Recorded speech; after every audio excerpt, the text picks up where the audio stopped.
Bon, Laurence Amaury, c'est pas ton vrai nom, tu triches. Je ne triche pas vraiment, mais c'est vrai, Laurence Amaury, c'est mon pseudonyme. Ah oui, donc ton vrai nom c'est... Mon vrai nom, c'est Janine Abrassard, le nom qui apparaît là, parce qu'ici, il s'agit d'un documentaire et le pseudonyme est réservé aux œuvres de fiction. Et pourquoi tu as décidé de prendre un pseudo? Pour te cacher, parce que tu es gêné? Non, pas du tout, mais je trouvais amusant et normal de prendre un pseudonyme. Alors, toute ta carrière, ça a été en gros bibliothécaire. Oui, j'ai d'abord été un peu dans l'enseignement, mais je n'y suis pas restée.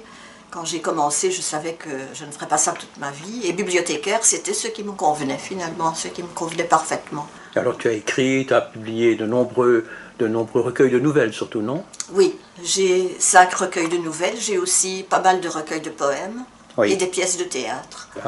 Et puis, tu es devenue maintenant présidente de Clair de Lutte, Oui, qui est une association, un cercle littéraire montois. Oui, voilà. Ennuyé, on peut dire. On t'a nommé présidente par ancienneté ou pourquoi? Oui, c'est ça, parce que je fais partie des cofondateurs. Mais c'est toi qui fais le boulot maintenant. Oui, oui, c'était plutôt un service à rendre, parce que je ne me sens pas bien dans la peau d'un président, d'un chef. Une grande médaille à chacun. Ça ne me ressemble pas, quoi. Je n'aime pas trop, mais je le fais pour rendre service. Alors tu es aussi la rédactrice en chef de Aura. En tout cas, c'est moi qui tape les textes. Bon, alors tu es devant une bibliothèque bien fournie. Oui, c'est vrai que j'aime beaucoup lire. Est-ce que ces livres, tu les as lus ou bien c'est pour la frime? Non, j'en ai lu une bonne partie, les Quand trois même. quarts. Les trois quarts. Mais j'ai encore des projets de lecture. Je Oui. peux aller fouiner et Mais tu m'as dit retirer que- des livres à lire. Tu m'as dit que tu lisais beaucoup de textes d'écrivains montois. Oui, bien sûr, à cause des lettres Lumson. C'est-à-dire, c'est quoi les lettres Limson? Les lettres Lumson, à l'origine, c'est un mémoire d'étudiant. Donc j'étais étudiante bibliothécaire et je devais choisir un sujet de mémoire. Voilà. J'ai pris les auteurs montois en croyant qu'il n'y en avait pas beaucoup. Donc j'ai vu très large et j'ai pris le grand monstre. Depuis des le Moyen origines à Âge. nos jours, Ouais. oui, depuis le Moyen Et Âge. tu t'es dit, on va en retrouver 15, 20, 30. Oui, j'ai pris aussi les auteurs latins, les patoisans et les français, les auteurs francophones. Et finalement, je me suis retrouvée avec un très gros mémoire, mais je ne voulais rien lâcher parce que ça m'avait trop passionnée. Et j'ai même continué les recherches après, jusqu'en 2012, où j'ai clôturé, et ça a donné 3 volumes qui font en tout plus de 1000 pages.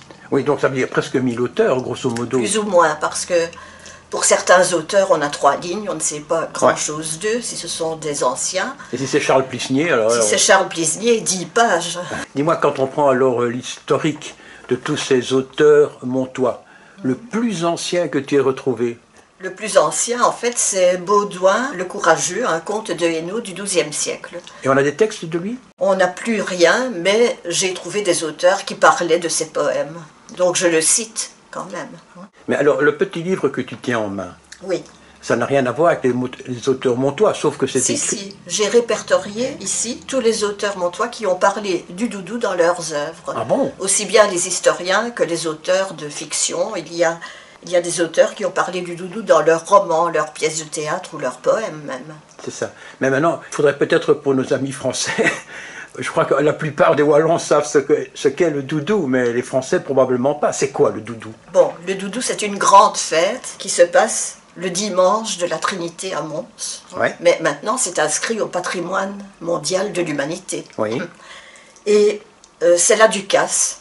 Et la Ducasse comprend tout un ensemble de festivités. On a d'abord la procession, pour le dimanche même, et ensuite le combat de Saint-Georges contre le dragon.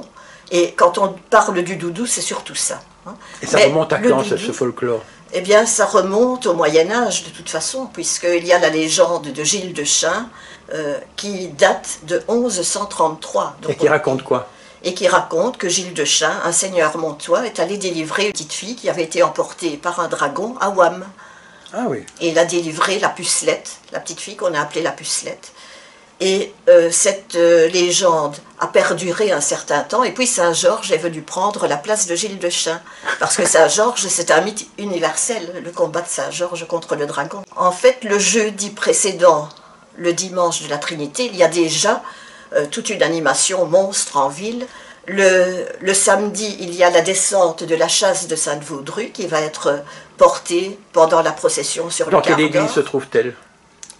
dans la collégiale Sainte-Vaudrue. Quand on arrive de très loin, on voit le mont de Mons, parce que c'est une petite montagne, et au-dessus on voit une collégiale. Voit une collégiale qui a l'air d'un château fortifié. Exactement. Et c'est là que se trouve la chasse. Et là, la chasse se trouve au-dessus du maître-autel, mais très haut, et on la descend très lentement le samedi qui précède le doudou. Et on la met dans un quart d'or, c'est ça? C'est ça. On la place sur le quart d'or, qui est un char d'apparat du XVIIIe siècle, qui sera tiré par 6 chevaux, et qui va transporter la chasse avec une cargaison d'enfants-chœurs autour, je dirais, pendant toute la procession, et qui va monter la rampe Sainte-Vaudrue d'une traite pour que ça porte bonheur à la ville. Ah bon, si on n'y arrive pas d'une traite, mauvais signe. Oui, mais jusqu'ici, ça n'est jamais arrivé. Sauf peut-être pendant la guerre, c'est ce qu'on dit. Mais en réalité, il n'y a pas eu de procession en 1914 et en 1939. Mais ça, c'est le principe des légendes, on les adapte. Oui, bien sûr. Et ça vient de quoi, Lumeçon? Lumeçon vient de limaçon, et ça se disait comme une au limace, Moyen-Âge. Comme une limace. Oui, c'est ça. Ça se disait d'exercice de milice privée qui évoluait en cercle ou en spirale. Et c'est ce qui se passe pendant le combat, parce que c'est un combat très codifié, avec des figures, une sorte de chorégraphie. Et Saint-Georges évolue dans le sens des aiguilles d'une montre, donc en rond, tandis que le dragon vient en sens inverse. Et je suppose qu'à la fin du combat, c'est toujours Saint-Georges qui gagne. Oui, c'est toujours Saint-Georges, mais le dragon n'est pas tout à fait mort, puisqu'il revient l'année prochaine. Il revient l'année d'après. Et puis les gens aiment leur dragon autant que Saint-Georges. D'ailleurs, ils se précipitent sur lui et lui arrachent les crins porte-bonheur. Donc le dragon est le monstre bien-aimé en quelque sorte.